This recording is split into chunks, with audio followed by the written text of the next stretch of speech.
नमस्कार। आप सुन रहे हैं द माइथोलॉजी रेडियो और आज के इस पॉडकास्ट में हम जानेंगे रावण और मंदोदरी की पहली मुलाकात कहाँ हुई थी। क्या सच में मेरठ, उत्तर प्रदेश का मेरठ रावण की ससुराल है? भले ही पौराणिक इतिहास ठोस दावा न करता हो, लेकिन पौराणिक मान्यताओं के अनुसार मेरठ रावण की ससुराल है। मेरठ का निर्माण मयदंत ने किया था। मय दानव था, लेकिन शिल्पकार भी कम नहीं था। मय के कारण ही मेरठ का नाम मयराष्ट्र पड़ा। इसका उल्लेख मेरठ के इतिहास में भी मिलता है। दानवों के अनुरोध पर मय से अपनी पुत्री मंदोदरी का विवाह रावण से किया और कहा जाता है कि मेरठ के निर्माण काल के दौरान मय मेरठ आया और यहीं पर बस गया। बिल्वेश्वर नाथ शिव मंदिर में मंदोदरी पूजा करने जाती थी। भैंसाली मैदान का नाम भी मंदोदरी सरोवर था। रावण और मय से जुड़ा होने के कारण ही मान्यता है कि मेरठ रावण की ससुराल है। ऐतिहासिक और पौराणिक शहर मेरठ की पहचान रावण की ससुराल के तौर पर भी होती है।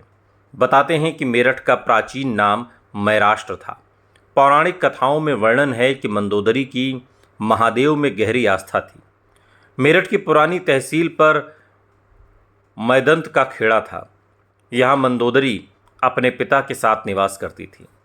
मौजूदा समय में जो भैंसाली मैदान है वो उस समय सरोवर हुआ करता था। मंदिर से थोड़ी दूर स्थित सरोवर में मंदोदरी स्नान कर महादेव की उपासना के लिए मंदिर आती थी और उनका अभिषेक करती थी। यहीं पर मंदोदरी की मुलाकात रावण से हुई।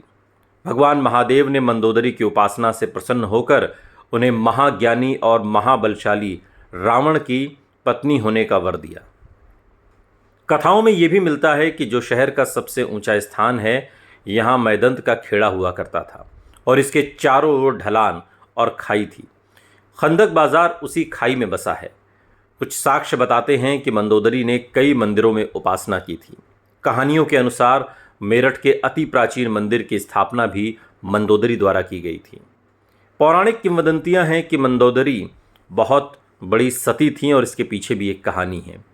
कहते हैं कि एक बार राजा दशरथ ने रावण को मारने के लिए बाण चलाया, जिससे बचने के लिए वो छिपते रहे और अंत में मंदोदरी ने ही अपने सतीत्व से रावण के प्राणों की रक्षा की और राजा दशरथ का बाण वापस हो गया।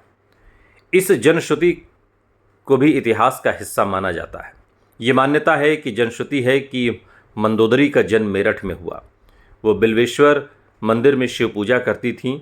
सूरजकुंड स्थित मनसा देवी मंदिर में भी मंदोदरी पूजा के लिए आती थीं।